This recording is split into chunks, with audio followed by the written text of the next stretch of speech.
నమస్కారం ఘంటారావానికి స్వాగతం. ముందుగా ప్రధానాంశాలు. పశ్చిమాసియా పరిస్థితులను పర్యవేక్షిస్తున్నామన్న జైశంకర్. భారతీయుల రక్షణకు చర్యలు చేపట్టినట్లు రాజ్యసభలో ప్రకటన. ఇజ్రాయెల్ గల్ఫ్ దేశాలపై ఇరాన్ క్షిపణుల వర్షం. బహ్రెయిన్పై డ్రోన్ దాడిలో 32 మందికి గాయాలు.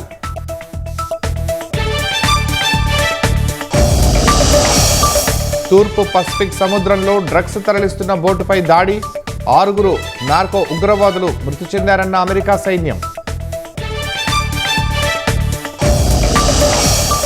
తాడేపల్లి రిటైనింగ్ వాల్కు మంత్రి లోకేష్ శంకుస్థాపన. 294 కోట్లతో వరద రక్షణ గోడ నిర్మాణానికి శ్రీకారం.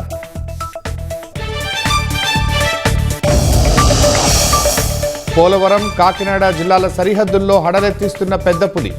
పశువులపై దాడి, ప్రజలను అప్రమత్తం చేసిన అధికారులు.